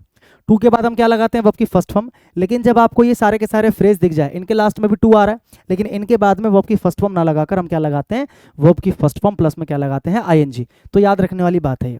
तो यहाँ पर क्या आ जाएगा, टू फूलिंग नहीं आएगा, यहाँ पर क्या आएगा, टू फूल। यहाँ पर क्या आ जाएगा, टू फूल, क्योंकि वर्ब की फर्स्ट फॉर्म। ठीक है, तो क्या आ जाएगा, Natwar was a fraudster who always tried to फूल।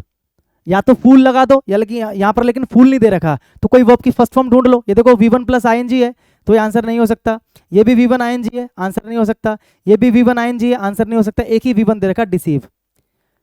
ठीक है, क्योंकि सेम मीनिंग दे रहा। फूल का मतलब मूर्ख बनाना, डिसीव का मतलब धोखा देना। हमें वर्ब की फर्स्ट फॉर्म चाहिए थी यहाँ पर, तो अगर फूल नहीं है ऑप्शन में, तो ऑप्शन में डिसीव तो है, तो आंसर क्या आ जाएगा, डिसीव आ जाएगा। साथ साथ मैंने इनकी स्पेलिंग्स भी याद किया करो। जैसे डिसीव की स्पेलिंग भी कई बार एग्जाम में पूछ चुका है। क्यों पूछता है, क्योंकि इसमें ई और आई जो है ना, इसको आपस में बदल देता है वो, जैसे DECIE कर देता है वो एग्जाम में। ठीक है, तो आपको इसका ध्यान रखना है। द इंडियन इंडिपेंडेंस मूवमेंट, जो भारत का स्वतंत्रता आंदोलन था, सॉट टू एस्टैब्लिश, सीक की सेकंड फॉर्म है सॉट, सीक का मतलब चाहना, सॉट टू यानी कि जो भारत की आज़ादी की, क्या आज़ादी का जो आंदोलन था वो क्या चाहता था, वो चाहता था टू एस्टैब्लिश यानी कि स्थापना करना, the conceptions of freedom, the conceptions of freedom, यानी कि देखा जाए तो ये अपने आप में ठीक लिखा हुआ है। द कंसेप्शंस ऑफ फ्रीडम यानी कि आज़ादी का जो कॉन्सेप्ट है वो एस्टैब्लिश करना चाहता था मूवमेंट, एंड सोशल वेलफेयर, कि मतलब आज़ादी की जो लड़ाई लड़ेगी उसके पीछे मकसद क्या था, कि भाई जो आज़ादी का कॉन्सेप्ट है उसको हम समाज में एस्टैब्लिश करें। सोशल वेलफेयर यानी कि सामाजिक भलाई का जो कॉन्सेप्ट है उसको हम समाज में स्थापित करें, as the goals of an independent Indian state, यानी कि जब भारत आज़ाद होगा तो आज़ादी का कॉन्सेप्ट भारत में होना चाहिए, और इसके अलावा सामाजिक भलाई, नैतिकता, ये भी समाज के अंदर हमारे होने चाहिए। ठीक है, अब आपको इसको करना क्या है ना, आपको इसको इंप्रूव करना है। यहाँ पर कहीं पर भी नो इंप्रूवमेंट तो नहीं दिखाई दे रहा, यानी कि अपने आप में गलत नहीं है, वो अपने आप में गलत नहीं है, बल्कि उसकी जगह पर कुछ ऐसा आपको लगाना है जो कि उसकी मीनिंग को चेंज ना करे। आज़ादी के कॉन्सेप्ट की बात हो रही है, तो यहाँ पर देखो प्रोसीजर्स ऑफ फ्री माइंड, क्या यहाँ पर फ्री माइंड की बात हो रही है।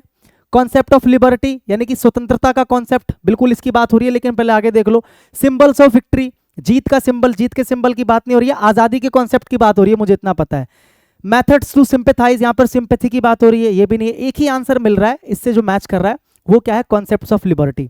बस इतना आपको देखना होता है। कितना मुश्किल है बताओ उसको देखना और सही आंसर को टिक करना, बिल्कुल भी मुश्किल नहीं है। यहां पर लिखा है कॉन्सेप्शंस ऑफ फ्रीडम, तो इसी की जगह पर आपको एक ऐसा ऑप्शन देना है जो इसकी मीनिंग दे रहा हो। तो यहां पर क्या आ जाएगा, कॉन्सेप्ट्स ऑफ लिबर्टी। लिबर्टी का मतलब भी क्या होता है, स्वतंत्रता। लिबर्टी का मतलब भी क्या होता है, स्वतंत्रता, यानी कि जो बात यहां पर कर रहा है वही बात यहां पर कर रहा है, कॉन्सेप्ट्स ऑफ लिबर्टी, यानी कि समाज में स्थापित करना था क्या, लिबर्टी का कॉन्सेप्ट, यानी कि स्वतंत्रता का कॉन्सेप्ट, और इसके अलावा सोशल वेलफेयर। तो आपको देखना था कि चारों में से कौन सा ऐसा ऑप्शन है जो सबसे करीब है इसके, किसके, इसके। तो इसके सबसे करीब कौन है, इसके सबसे करीब है बी, तो आंसर क्या हो जाएगा इसका बी। ठीक है भाई, आगे बढ़े। Carolina opened a savings account, Carolina opened a savings account, एक सेकंड भाई।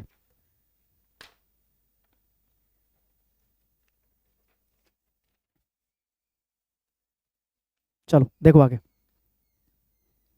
अरे अभी नहीं। Carolina opened a savings account, Carolina ने एक सेविंग्स अकाउंट खोला, to save money for later, to save money, Carolina ने एक सेविंग्स अकाउंट खोला क्या करने के लिए, to save money for later, यानी कि बाद के लिए पैसा बचाने के लिए, ताकि बाद के लिए उसके पास पैसा अभी से बचा रहे। अब इसको आपको क्या करना है, इसकी जगह पर आपको ना देखो यहाँ पर ना एक इडियम दे रखा है बेसिकली यहाँ पर। अब देखो यहाँ पर कितनी चतुराई के साथ में क्वेश्चंस को आजकल दिया जा रहा है।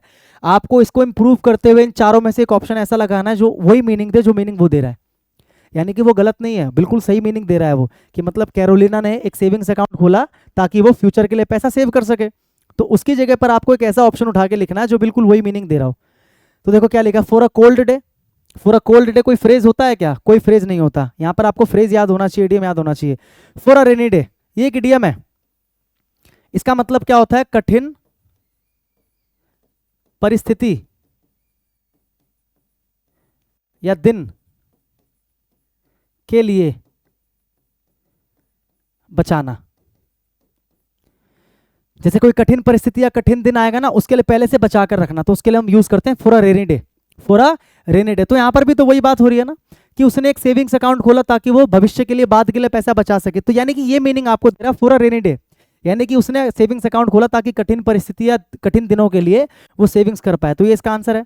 फॉर अ सनी डे कोई फ्रेज नहीं है, फॉर अ हॉट डे कोई फ्रेज नहीं है।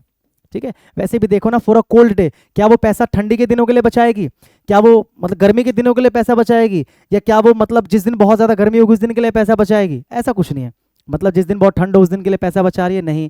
जिस दिन सूरज निकला उस दिन के लिए पैसा बचा रही है? नहीं। जिस दिन बहुत गर्मी होगी उसके लिए पैसा? नहीं। For a rainy day.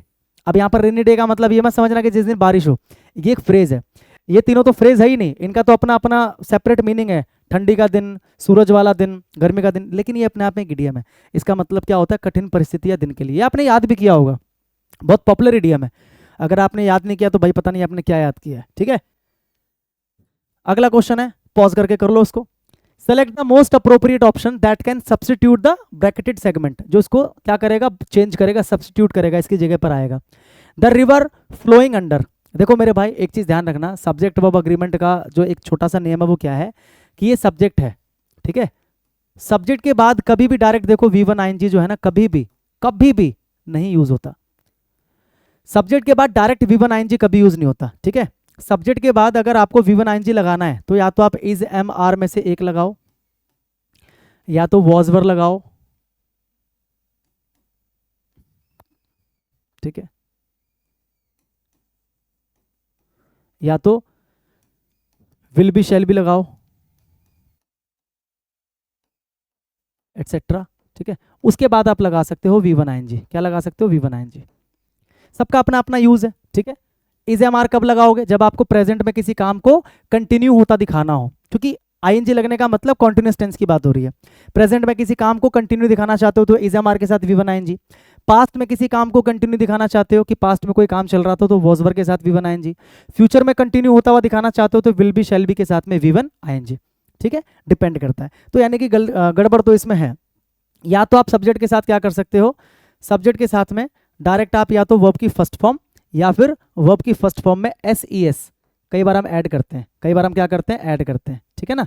या तो V1 या फिर V1 के साथ SES, V1 के साथ SES। कब कब लगाते हैं? सब्जेक्ट के साथ में V1 और V1 प्लस SES कब लगाते हैं? ये हम तब लगाते हैं जब हमारा सब्जेक्ट थर्ड पर्सन सिंगुलर हो, ठीक है। जब हमारा सब्जेक्ट क्या हो? जब हमारा सब्जेक्ट क्या हो? Third person plus singular. यानी कि अगर आपका ये सब्जेक्ट थर्ड पर्सन है और सिंगुलर है तो उसके साथ में V1 के साथ में SES आ जाएगा। लेकिन अगर ये थर्ड पर्सन सिंगुलर नहीं है तो केवल V1 आ जाएगा। ये प्रेजेंट इंडेफिनिट टेंस होता है। कौन सा टेंस होता है? प्रेजेंट इंडेफिनिट टेंस, ठीक है। अब देखो एक बार एग्जांपल्स देखो। द रिवर फ्लोइंग, तो वॉज फ्लो हो सकता है क्या? वॉज फ्लो नहीं हो सकता। क्यों नहीं हो सकता? क्योंकि वॉज वर के बाद V1 प्लस ING आता है। वॉज वर के बाद V1 कभी नहीं आता। वॉज वर के बाद क्या आता है? V1 ING आता है। या तो V1 ING आता है या वॉज वर के साथ में वर्ब की थर्ड फॉर्म आता है। वॉज वर के साथ में वर्ब की थर्ड फॉर्म भी आता है। कब? पैसिव में। कब आता है? पैसिव में, ठीक है। समझ में आ रहा है? ऐसे इज एम आर के साथ भी वर्ब की थर्ड फॉर्म आता है। कब? पैसिव में। इज एम आर के साथ भी वर्ब की थर्ड फॉर्म आता है। कब? पैसिव में, ठीक है। तो वर्ब की फर्स्ट फॉर्म तो नहीं आ सकता, तो गलत है। अच्छा, सब्जेक्ट के साथ में क्या वर्ब की फर्स्ट फॉर्म के साथ SES आ सकता है? तो बिल्कुल आ सकता है, प्रेजेंट इंडेफिनिट टेंस बनता है। आगे पढ़ो। क्या इज फ्लो हो सकता है? नहीं। या तो इज एम आर के साथ V3 होगा या इज एम आर के साथ V1 ING होगा, हाँ कि ना। छोटी सी चीज है, समझ लो। केवल V1 तो नहीं होगा, केवल V1 तो नहीं होगा, तो इज फ्लो नहीं होगा। या तो इज फ्लोइंग, ठीक है, या फिर इज के साथ V3 हो सकता था, इज फ्लोड, ऐसा करके कुछ हो सकता था। इज फ्लोड देखो यहां पर दे रखा है। अब आपको लगेगा सर तो ठीक है, the river is flowed. Is flowed लगाने का मतलब क्या है कि आप पैसिव बना रहे हो। इस के साथ अगर आप V3 लगा रहे हो यानी कि आपका ऑब्जेक्ट बन जाएगा। पैसिव का मतलब ही आपका ऑब्जेक्ट बन जाएगा। यानी कि आप क्या बोल रहे हो? नदी को बहाया जाता है। नदी को बहाया जाता है, नदी बहती है। नदी बहती है, नदी को कोई और नहीं बहाता, नदी खुद बहती है। तो पैसिव नहीं बन सकता। पैसिव का मतलब सब्जेक्ट के द्वारा काम कराया जाता है, तो पैसिव नहीं बन सकता। तो आपके पास एक ही ऑप्शन बचा, फ्लोज, यानी कि नदी बहती है। क्योंकि आपका सब्जेक्ट जो है थर्ड पर्सन भी है, सिंगुलर भी है। रिवर थर्ड पर्सन भी सिंगुलर भी है, तो वर्ब में SES लग जाएगा। तो क्या बन जाएगा? द रिवर फ्लोज, यानी कि नदी बहती है। काम को कंटिन्यू होता हुआ नहीं दिखा रहा, बल्कि एक जनरल टर्म की बात कर रहा हूं कि भाई नदी बहती है, इस ब्रिज के नीचे से नदी बहती है। एक जनरल टर्म बता रहा हूं जो एक जनरल सी चीज है। समझ में आ रहा है? काम को कंटिन्यू होता हुआ नहीं दिखा रहा, ना मैं दिखा रहा कि काम हो चुका है। सिंपल। 10 क्वेश्चन आपने अभी किसके किए? सेंटेंस इंप्रूवमेंट के किए, ठीक है। अब 10 क्वेश्चन किसके करोगे? अब 10 क्वेश्चन आप देखो, यहां से आपको क्लियर क्वेश्चन, साफ क्वेश्चन थोड़ा सा दिख रहा होगा, है ना। अब 10 क्वेश्चन आप किसके करोगे? अब आप करोगे किसके? क्या था अभी? ब्लैंक के। यानी कि आपको ब्लैंक में एक सही ऑप्शन फिल करना है। फटाफट से आप इसको पॉज करके पहले खुद कर सकते हो। कौन से एग्जाम में आया हुआ है? एसएससी सीएचएसएल टीयर 2 में आया हुआ है। दिख रहा है आपको कि नहीं दिख रहा है? ठीक है, एक सेकंड भाई।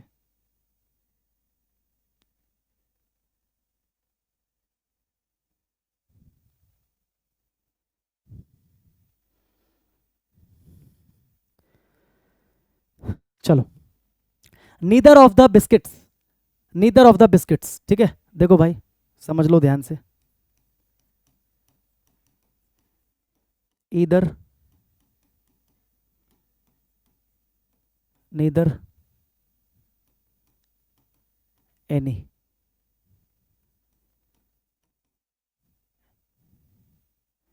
एक एडजेक्टिव का काम करता है, ठीक है। Either of, neither of, any of, pronoun का काम करता है। किसका काम करता है? प्रोनाउन का, ठीक है, समझ में आया? ध्यान रखना, एडजेक्टिव के बाद जो नाउन आएगा, ठीक है, वो नाउन हमेशा क्या रहेगा? सिंगुलर। और अगर आपका नाउन सिंगुलर है तो आपका जो हेल्पिंग वर्ब होगा सबका सब क्या रहेगा? सिंगुलर रहेगा। लेकिन यहाँ पर प्रोनाउन के बाद जो नाउन आएगा, ठीक है, यानी कि सॉरी ऑफ के बाद, इस ऑफ के बाद जो, यानी कि अगर मैं ऐसे लिख दूं either plus of plus noun, यहाँ पर जो नाउन आएगा, यहाँ पर जो नाउन आएगा, ये नाउन आपका हमेशा क्या रहेगा? प्लूरल। ये नाउन आपका क्या रहेगा? हमेशा प्लूरल, ठीक है। लेकिन आपका जो हेल्पिंग वर्ब होगा, या आपका जो वर्ब होगा, या आपका जो एडजेक्टिव होगा, ये सारा का सारा क्या रहेगा भाई? सिंगुलर। सारा का सारा क्या रहेगा? सिंगुलर। इस चीज़ को आप याद रखना, याद रख लोगे? क्या बोला मैंने? दोबारा समझो। अगर ईदर, नीदर या एनी, ईदर, नीदर या एनी के डायरेक्ट बाद अगर एक नाउन आ रहा है, डायरेक्ट बाद, यहां पर लिख लो आप, ईदर प्लस डायरेक्ट एक नाउन आ रहा है, तो ये नाउन क्या रहेगा? आपका सिंगुलर, ठीक है। और आपका जो हेल्पिंग वर्ब या एडजेक्टिव, ठीक है, ये सब क्या रहेगा? ये सब भी जाहिर सी बात है क्या रहेगा? सिंगुलर। क्या रहेगा? सिंगुलर रहेगा। याद रख लोगे? अगर डायरेक्ट इसके बाद एक नाउन आ रहा है, ईदर या फिर नीदर या एनी, इनके बाद अगर डायरेक्ट नाउन आ रहा है तो वो नाउन क्या रहेगा? सिंगुलर। वो नाउन क्या रहेगा? सिंगुलर रहेगा, ठीक है। वो नाउन क्या रहेगा? सिंगुलर रहेगा। और इसके बाद जो आने वाला वर्ब है, हेल्पिंग वर्ब, एडजेक्टिव है, सब सिंगुलर, यानी कि सारी चीजें सिंगुलर। लेकिन अगर इधर के बाद ऑफ लग जाए तो उसके बाद जो नाउन अब आएगा वो आपका नाउन बन जाएगा प्लूरल। लेकिन देखो बाकी चीजें ऊपर की तरह सिंगुलर ही हैं, बस यही फर्क है। समझ गए? ये एक एडजेक्टिव का भी काम करता है, एक प्रोनाउन का भी काम करता है। एडजेक्टिव कब होता है? जब डायरेक्ट नाउन होता है। प्रोनाउन कब होता है? जब ऑफ लग जाता है, ऑफ के बाद नाउन होता है। तो दोनों में फर्क क्या है? अगर डायरेक्ट नाउन है तो वो नाउन सिंगुलर और बाकी चीजें भी सिंगुलर। अगर डायरेक्ट नाउन नहीं है, ऑफ के बाद नाउन हो, तो वो नाउन प्लूरल हो जाता है, लेकिन बाकी चीजें क्या हो जाती हैं? सिंगुलर। बाकी चीजें क्या हो जाती हैं? सिंगुलर। समझ गए? पढ़ा होगा आपने। तो देखो यहाँ पर नीदर के बाद ऑफ लिखा है, नीदर के बाद क्या लिखा है? ऑफ। यानी कि यहाँ पर जो नीदर है एक प्रोनाउन का काम कर रहा है मेरे भाई। तो पहले तो चेक करो कि क्या इसके बाद वाला जो नाउन है, नीदर ऑफ या ईदर ऑफ के बाद जो नाउन है वो प्लूरल होना चाहिए। तो क्या प्लूरल है? बिल्कुल प्लूरल है। द बिस्किट्स, यहाँ पर तो कोई एरर ही नहीं है। Neither of the biscuits, neither of the biscuits you gave me, जो तुमने मुझे दिए, जो तुमने मुझे दिए। अब यहाँ पर ब्लैंक में देखो क्या क्या है? कंटेन एक है आपका वर्ब की फर्स्ट फॉर्म, ठीक है। वर्ब की जो फर्स्ट फॉर्म होता है वो हमेशा प्लूरल माना जाता है, और जो वर्ब की फर्स्ट फॉर्म में एस सी एस लगा होता है वो हमेशा सिंगुलर माना जाता है। ये चीजें आपको पता होनी चाहिए, बेसिक सी चीज है, ठीक है। यानी कि ये जो वर्ब है ये आपका क्या है? Plural verb. ये आपका क्या है? Plural verb. जबकि अभी मैंने क्या बताया कि जो आगे हेल्पिंग वर्ब आएगा या वर्ब आएगा, एडजेक्टिव, वो सारा सिंगुलर रहेगा, ऊपर भी और नीचे भी, ठीक है। तो क्या ये इसका आंसर हो सकता है? नहीं हो सकता। समझ में आ रहा है मैं क्या समझाने की कोशिश कर रहा हूं? कि जो दोनों ही केसेस में जो वर्ब है या हेल्पिंग वर्ब है, एडजेक्टिव है, वो दोनों केसेस में क्या है? सिंगुलर है। जबकि कंटेन क्या है? प्लूरल है। अच्छा आगे देखो, आर कंटेंट, ये भी तो प्लूरल है, ये भी नहीं हो सकता। इज कंटेन, इज सिंगुलर है माना मैंने, इज सिंगुलर है मैंने माना, लेकिन क्या इज के साथ कभी वी1 आता है? इज के साथ कभी वी1 आता है? नहीं आता। अभी तो मैंने पीछे बताया था, इज के साथ या तो वी1 और आईएनजी आता है, या तो इज के साथ में वर्ब की थर्ड फॉर्म आता है। तो ये तो वैसे भी ग्रामेटिकली इनकरेक्ट है। तो सही आंसर क्या हो जाएगा? कंटेन्स। क्योंकि देखो अभी मैंने ऊपर बताया कि जो वी1 और एस होता है, वी1 के साथ में जो एस होता है, इसको हम क्या मानते हैं? हमेशा सिंगुलर। क्या मानते हैं? सिंगुलर। तो मुझे सिंगुलर वर्ब चाहिए, तो यानी कि आंसर क्या आ गया? कंटेन्स, ठीक है। बोलो हाँ कि ना?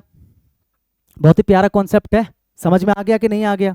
अगर डायरेक्ट इनके बाद में नाउन है, इधर नीदर या एनी के बाद में, तो वो नाउन सिंगुलर। लेकिन अगर ऑफ के बाद नाउन हो तो वो नाउन प्लूरल। लेकिन दोनों केसेस में सिमिलर क्या है?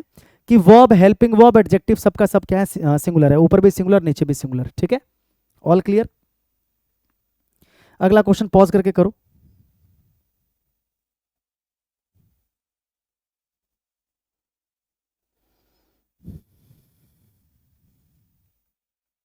आगे देखो, Stanley dash to play the violin now, कि स्टैलिन जो है ना वो वायलिन प्ले करना, देखो लर्न है तो यानी कि सीख रहा है जो भी है, विद एन एमेच्योर इंस्ट्रक्टर, लेकिन जो उसका इंस्ट्रक्टर है वो एमेच्योर यानी कि प्रोफेशनल नहीं है, जो उसको सिखाने वाला है वो प्रोफेशनल नहीं है। अब एक बात बताओ, यहाँ पर स्टैनली यानी कि आपका जो सब्जेक्ट है वो सिंगुलर है, हाँ हाँ कि ना, तो सिंगुलर के साथ में इज भी आता है, हैड भी आता है सिंगुलर सब्जेक्ट के साथ में, वॉज भी आता है और विल भी आता है। अब आपको चेक करना है, तो सबसे पहले देखो यहाँ पर, अगर आप यहाँ पर कर दोगे इज लर्निंग, तो क्या इज एम आर के साथ V1 ING आ सकता है? बिल्कुल आ सकता है। मीनिंग क्या बन जाएगी? सीख रहा है, क्योंकि इज एम आर के साथ V1 ING का मतलब है कि कॉन्टिन्यूटी को दिखा रहे हैं, यानी कि स्टैनली वॉलिन सीख रहा है। ठीक है, स्टैनली वॉलिन सीख चुका था, हैड लर्नड, हेड के साथ में वर्ब की थर्ड फॉर्म, यानी कि ग्रामेटिकली करेक्ट है, ये भी ग्रामेटिकली करेक्ट है और ये भी ग्रामेटिकली करेक्ट, सब करेक्ट है। इज एम आर के साथ V1 ING आता है, हेड के साथ में V3 आता है, वॉजवर के साथ में V1 ING आता है और विल शेल के साथ में V1 आता है, ग्रामेटिकली सब करेक्ट है। अब आपको देखना है कि कौन से टेंस में बात की जा रही है। ढंग से देखो, यहाँ पर क्या लिखा है? नाउ। नाउ का मतलब क्या है कि बात किसकी हो रही है? प्रेजेंट की हो रही है। बात किसकी हो रही है? प्रेजेंट की हो रही है। तो जब बात प्रेजेंट की हो रही है तो फ्यूचर खत्म, पास्ट खत्म, पास्ट खत्म, एक ही ऑप्शन बचा करेक्ट। इस तरीके से आंसर्स को करना होता है। ठीक है, जब आपने देख लिया कि बात प्रेजेंट की हो रही है तो हैड पास्ट में आता है, वॉज भी पास्ट में आता है और विल किस में आता है? फ्यूचर में आता है। तो तीनों क्या हो गए? खत्म हो गए, यानी कि स्टैनली जो है वॉलिन सीख रहा है, इज लर्निंग। अगला करो भाई इसको जल्दी से, कर लिया? मोनीश एंड रवि, यानी कि सब्जेक्ट आपका क्या है? प्लूरल है, तो यानी कि देखो प्लूरल वर्ब हो सकता है, सिंगुलर वर्ब है ये नहीं हो सकता, सिंगुलर वर्ब है ये भी नहीं हो सकता, सिंगुलर वर्ब है ये भी नहीं हो सकता। तो आपने ऑप्शन को देखते आंसर निकाल दिया कि आर आएगा, क्योंकि देखो ना इज भी सिंगुलर के लिए यूज होता है, हैज भी सिंगुलर के लिए और हैज भी सिंगुलर के लिए, यानी कि एक ही ऑप्शन बचा आपका आर, और कुछ देखना ही नहीं है, आर मूविंग। ठीक है,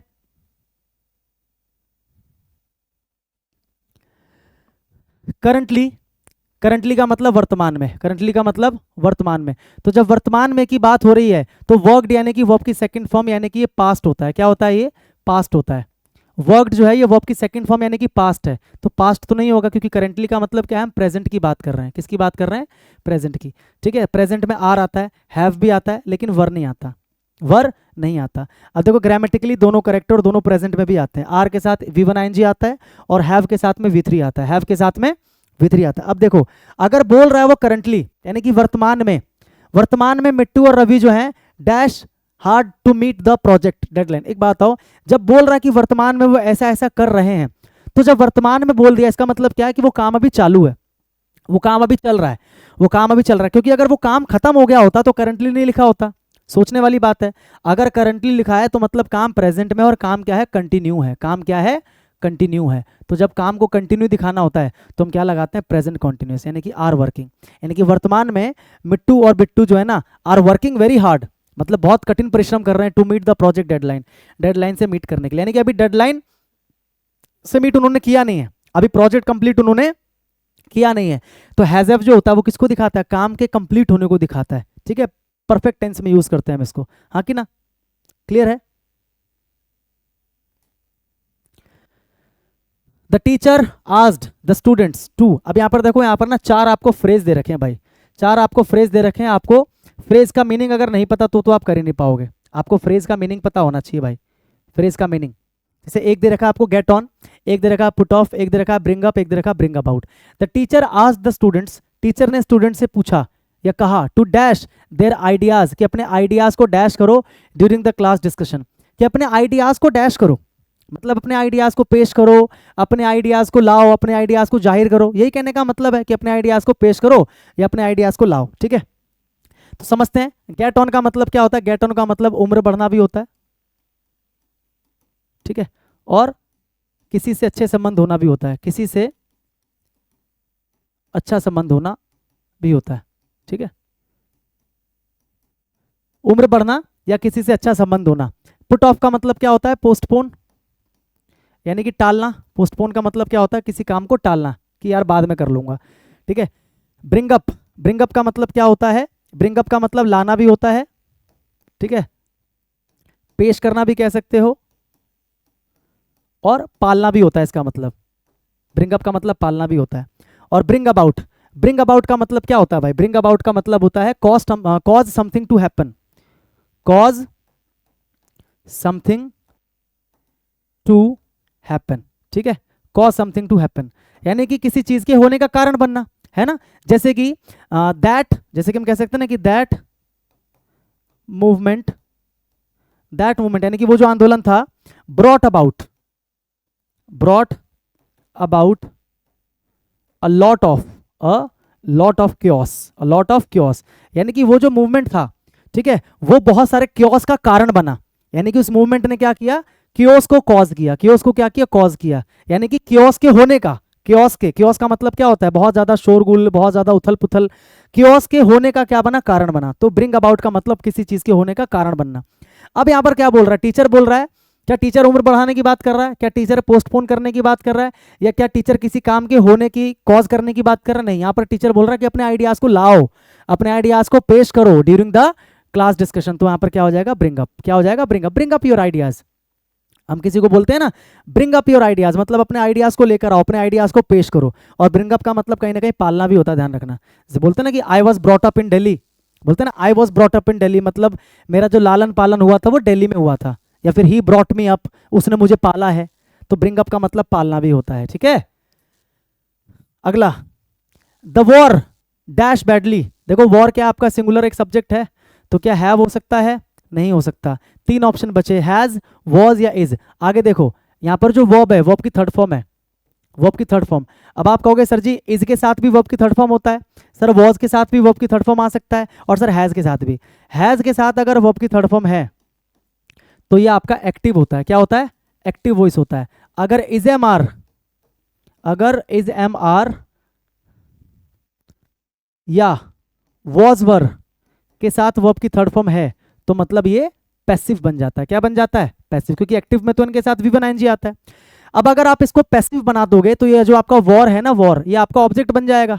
सोचने वाली बात है कि अगर आप इसको थोड़ी देर के लिए पैसिव मान लेते हो सेंटेंस को, तो ये आपका ऑब्जेक्ट बन जाएगा। यानी कि वॉर जो था ना वो डैमेज हुआ था, वॉर डैमेज हुआ था या वॉर ने डैमेज किया था कंट्री के इंफ्रास्ट्रक्चर को।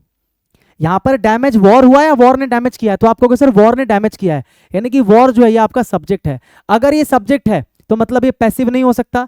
अगर ये पैसिव नहीं हो सकता तो मतलब ना तो यहां पर इज एम आर आ सकता, ना यहां पर वॉज वर आ सकता, ना यहां पर इज एम आर आ सकता, ना यहां पर वॉज वर आ सकता। यहां पर क्या आएगा? हैज, यानी कि वॉर ने डैमेज किया है। हैज के साथ वर्ब की थर्ड फॉर्म, हैज के साथ वर्ब की थर्ड फॉर्म, मैंने क्या बताया? एक्टिव को दिखाता है, मतलब ये एक्टिव सेंटेंस है। समझ में आया मैंने क्या बोला? अगर आप इसको पैसिव मान लेते तो मतलब ये जो वॉर है ये आपका ऑब्जेक्ट बन जाता, और ऑब्जेक्ट बनने का मतलब है कि जो वॉर है ना वही डैमेज हुआ है, वॉर ने डैमेज किया नहीं है, वॉर ही डैमेज हुआ है। ठीक है, क्लियर हो गया भाई? The teacher asked the students, teacher ने स्टूडेंट से पूछा या कहा, ठीक है, टू डैश देयर एस्से, अपने एस्से को डैश करो बिफोर द डेडलाइन, डेडलाइन से पहले अपने एस्से को क्या करो? लैंड इन करो। ठीक है, जैसे कि लैंड इन का क्या मतलब होता है? लैंड इन का मतलब होता है डालना। जैसे कि दिस एटीट्यूड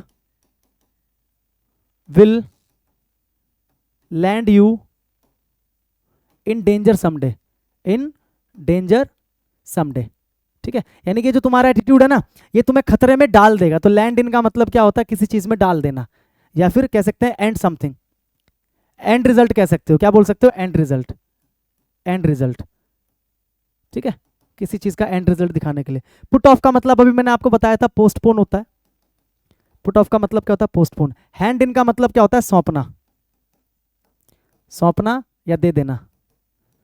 हैंड इन का मतलब क्या होता है? सौंपना। जैसे बोलते हैं ना कि भाई मेरी फाइल मुझे सौंप दो, या मेरी जिम्मेदारी मुझे सौंप दो, या मैं तुम्हें तुम्हारी जो फाइल है, तुम्हारे जो दस्तावेज है सौंप रहा हूं, तो हैंड इन कर रहा हूं मैं तुम्हारे। क्या कर रहा हूं मैं तुम्हारे? हैंड इन कर रहा हूं। और हैंड अप का मतलब क्या होता है? हाथ ऊपर करना। पुलिस वाले बोलते हैं ना चोरों को, क्या बोलते हैं? हैंड्स अप, यानी कि हाथ ऊपर करो। तो स्टूडेंट को क्या बोला गया कि अपने जो एस्से हैं उसे क्या कर दो? डाल दो। कहीं डालने की बात हो रही है? नहीं डालने की बात हो रही है। उसे पोस्टपोन कर दो? नहीं। उसे क्या कर दो? सौंप दो। डेडलाइन से पहले क्या कर दो? सौंप दो, यानी कि दे दो।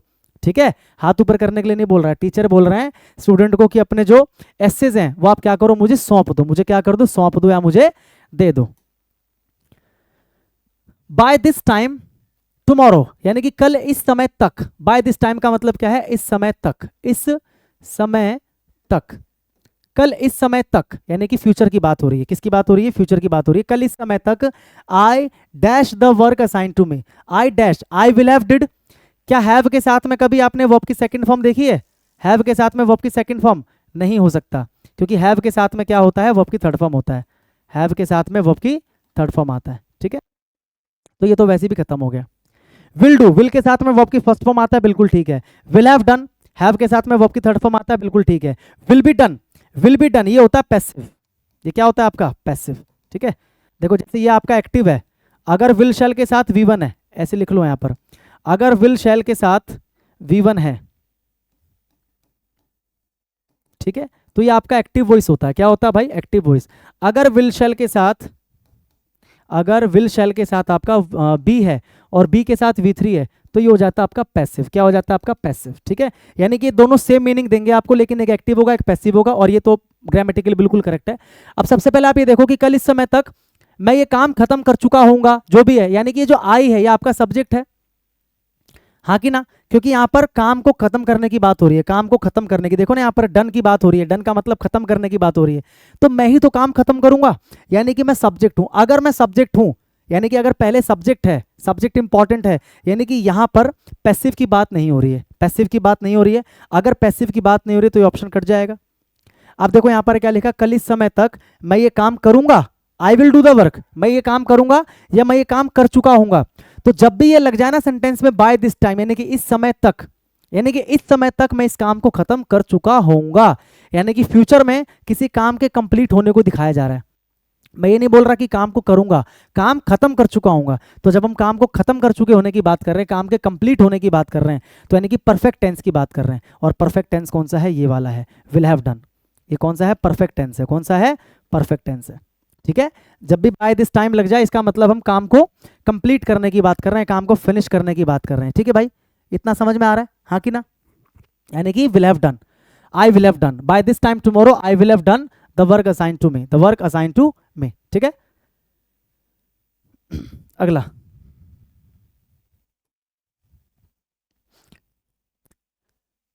Dash that thought, dash that thought, hold on to, hold to, hold on या होल्ड अगेंस्ट। यहां पर भी आपको क्या दे रखे? 4 फ्रेज दे रखे हैं, ठीक है। समझ में आ रहा है? होल्ड ऑन टू का मतलब क्या होता है? To keep something you love. Hindi में क्या बोलोगे इसको? जो आप चाहते हो, मतलब कुछ भी चीज जो आप चाहते हो उसको पकड़ के रखना, उससे चिपक के रहना। चिपक के रखने का मतलब ये नहीं कि फिजिकली, जैसे अगर तुम क्रिकेट से प्रेम करते हो तो क्या बोलेंगे? होल्ड ऑन टू क्रिकेट, मतलब क्रिकेट से चिपक के रहो, क्रिकेट को पकड़ के रखो। तो यहाँ पर फिजिकली चिपकने या पकड़ने की बात नहीं कर रहा, यहाँ पर मेंटली चिपकने या पकड़ने की बात कर रहा हूं मैं, ठीक है। Hold to, hold on, hold on का मतलब क्या होता है? रुकना। बोलते ना hold on, hold on, hold on का मतलब क्या होता है? रुकना। होल्ड ऑन का मतलब क्या होता है? रुकना, यानी कि वेट या स्टॉप, वेट या स्टॉप। होल्ड ऑन का मतलब क्या होता है? वेट या स्टॉप। अच्छा, होल्ड अगेंस्ट का मतलब क्या होता है भाई? होल्ड अगेंस्ट का मतलब क्या होता है? To use something as a reason to have a bad opinion, to use something,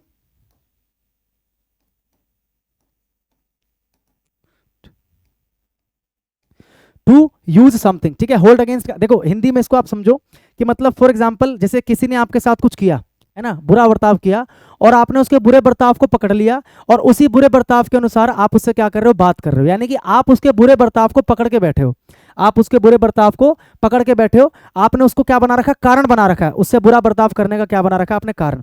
जैसे कि आप उससे बुरी तरीके से बात कर रहे हो, तो किसी ने आपसे पूछा कि भाई तुम उससे बुरी तरीके से क्यों बात कर रहे हो, तो आप बोलते हो कि उसने मेरे साथ जो बुरा व्यवहार किया था, ठीक है, उसने मेरे साथ जो बुरा व्यवहार किया था, मैं उसी को एक कारण के तौर पे यूज कर रहा हूं उसके साथ में ऐसा बर्ताव करने के लिए, ठीक है।